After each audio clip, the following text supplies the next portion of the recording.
Yo, what's going on? I'm Marcus. Yo, let's talk about these election results that occurred in the village of Dalton. I think everyone knows the outcome, but we're going to watch a brief news report just on the outcome. Then we're going to talk about a few things that I am interested in, and one of which I haven't seen people talk about. If you're new to the channel, stay tuned. You might see something you enjoy. And if you do, I definitely invite you to hit the like, share, subscribe button, all of that good stuff. Let's jump straight to the video. I'm trying not to talk as much so we can get through the video before we talk about it. Let's get it.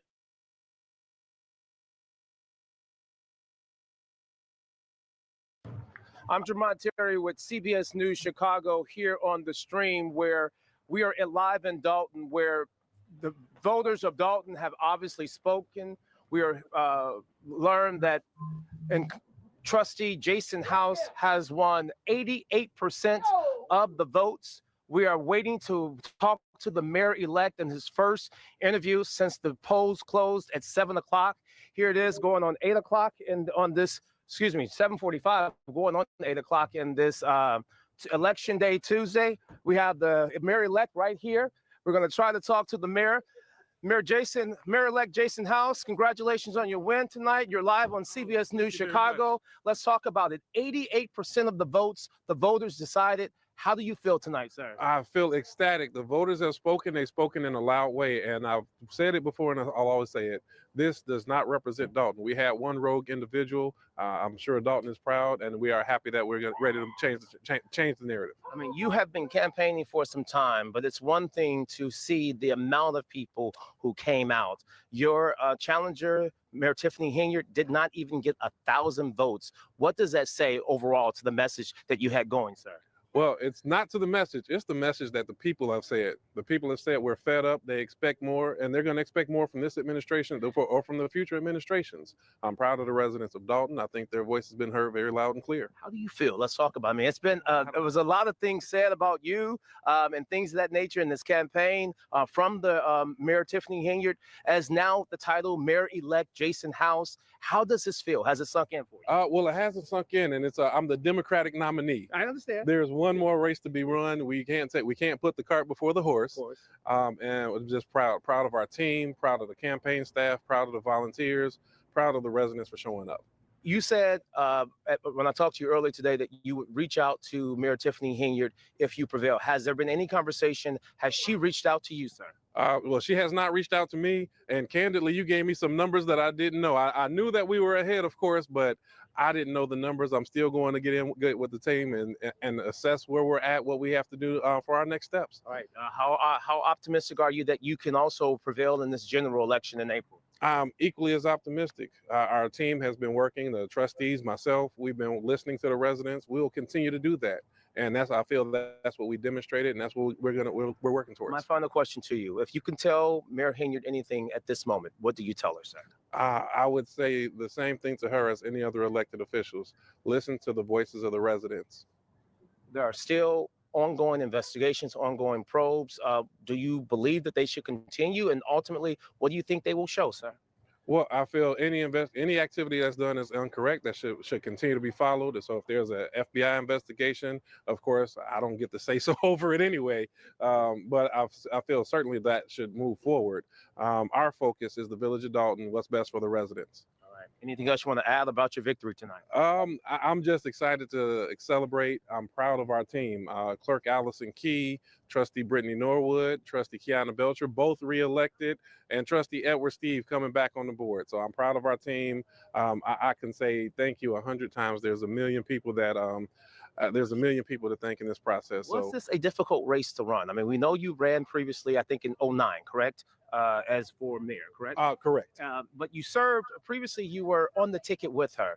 What is it that ultimately changed when it came down to the last 4 years, sir? For the last 4 years, she was taking us in the wrong direction. The board saw that, and we want to continue to make sure that anybody that goes off in the wrong direction needs to be corrected. It's unfortunate that it took us 4 years to do it. The recall we felt was right and proper. So Dalton did it another way. All right. Is she still the super mayor? I would never use that term. Use that term. I've All never used that. Trustee House has to now go inside his party. We're going to try to get in there. You've been watching this on the stream. We're going to continue and have more updates on the CBS News at 10 o'clock.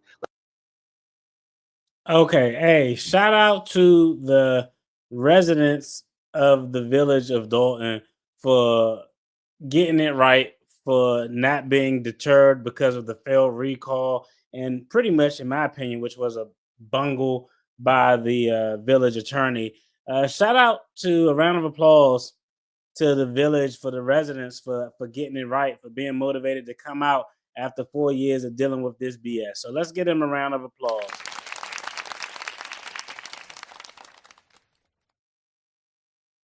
Now is going to be what is next. There's a few things I wanted to talk about. I think the first thing that's most important for me is I hope that the story of the village of Dalton, Thornton Township, because I think it's going to be the same outcome, doesn't stop here with the elections and the super mayor gone. When we see these stories trending, bad news is entertaining, it's captivating, we can laugh at it, we can get frustration, we get emotionally involved. But the rebuilding of the village in the Thornton Township is just as much important, if not more important, than the debacle and the BS that caused it to get to this point. So I hope the media, content creators like myself and others who are covering this story, don't just leave it alone now that it looks like the regime is going to be changing. Things are going to get better. I plan to follow up because I want to know how things are going. I want to know how they're rebuilding from the debacle, the poor leadership, the piss poor management, the misappropriation, uh, the tomfoolery, the buffoonery, all of that. So that's point number one. I hope that this story doesn't die in all of the media outlets because it's no drama. It's not as much drama. It's not as funny. It's not as exciting because this part of the story, the next chapter of the rebuild, is actually the best part of the story. The other thing I want to talk about that I didn't hear anybody talking about is what level of competency on a scale of 1 to 10 do you all think that Tiffany Henyard needed to show at the time she was elected in 2001 to be considered successful? Because I'm going to be honest, from all the media outlets, the news articles, the videos I've seen, in 2001, she had the support of everyone because she was young, she was a sister, an African American. Again, there's a lot of identity politics. I didn't hear much about her policies, but she did talk about a transparency campaign. That's kind of what she ran on, the same thing that Jason House ran on. Hell, I even seen white people in interviews saying, "Oh, she's hip, she's cool, she's doing TikTok dances and all of that stuff." I actually think at the time that Tiffany Henyard was elected, had she just been average or slightly below average, not with all the drama, the hood booger behavior, the misappropriation, the egregious misappropriation. I think all politicians, not all, but a lot, engage in some gray area movement. But I think that she really had a low bar. I think that people really wanted to see her succeed. And had she been able to conduct herself as a professional, to just perform in an average, a little bit below average manner, I think people would have been content with her and they would have probably gave her the benefit of the doubt. So you all let me know in the comments. At the time when Tiffany Henyard was elected, do you think on a scale of 1 to 10, she had to prove that she was a 9 or a 10? I think if she would have proved to be a 6.5, 7, average, slightly below average, people would have gave her the benefit of the doubt for a potential another term. That's point number one. Point number two is interesting legal question. Okay, the question is, how long now before the feds come knocking at the door? I'd be fresh as hell if the feds. Well, I don't know why I don't know why that song popped in my head, but we know from the Lori Lightfoot report and other outlets, DOJ actually has a rule where it's an unwritten rule where they frown upon indicting political figures 90 days prior to an election. if you all don't remember, this rule actually started during the Trump Hillary Clinton campaign. At that time, the FBI director, which falls under DOJ, James Comey, came out. He made a statement related to emails, prosecutions, and Hillary Clinton team essentially said that that moment where James Comey stepped out and made that decision, which I'm gonna be honest, it wasn't the right thing for him to say because the FBI doesn't do anything with regard to prosecution. They just investigate. But Hillary Clinton campaign blamed her loss on that, not the fact that she might have been not the greatest candidate, but she blamed her loss on what James Comey said related to her email situation.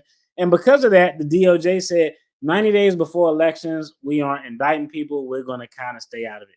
Now that this mayoral campaign is actually over, the question is, do we think that the federal indictment is going to be moving forward? It's interesting. There's a couple of options. If it were unilaterally up to me, if I have the facts there, this election is over with. I think the township election is going to play out the same way. I'm dropping the indictment. I'm going to pick her up. It is what it is. Now, they may wait for the trustee election to occur, but they don't have to. Me, I'm more along the lines of if you got your evidence, go ahead and go. And there's no time like now to do it.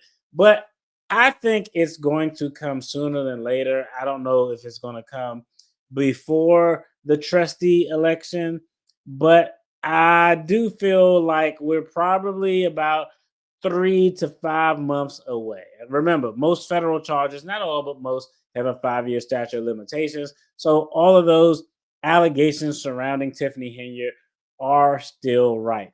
The last thing is, I want to ask you all, do you think this will be a smooth transition of power? One, I've never seen Tiffany Henyard take accountability for any of her actions. So I'm going to be interested to see what her first social media post is. She's probably going to blame the voters. She's probably going to blame the other people for election interference and never look or consider her own conduct, her own actions or inactions that led to this. That's point number one. But do you all think that she's going to have any grace or tact and say, you know what? Hey, congratulations. The better person won. The people have voted. And I'm going to make sure that you have everything you need from me so you can transition smoothly. Because at the end of the day, I'm always focused on the village and its residents. I don't doubt. I seriously doubt that shit is going to happen. That's what should happen. I'm not saying she's going to go all January 6th or anything like that, but she strikes me as an employee who, when they lose their job, they delete all of their pertinent files because they like, you know what, you're gonna have to figure out everything from scratch. And considering what Tiffany Henyard has going on, doing everything from scratch is probably the best outcome. So again, a round of applause to the Village of Dalton residents for being consistent, for showing up, for speaking, for having a voice. And I'm excited to see the pivot that the village is going to take. Yo, y'all let me know y'all thoughts on the comments. And if you enjoyed this video, check out the content on the screen. There's going to be more content related to attorney reactions.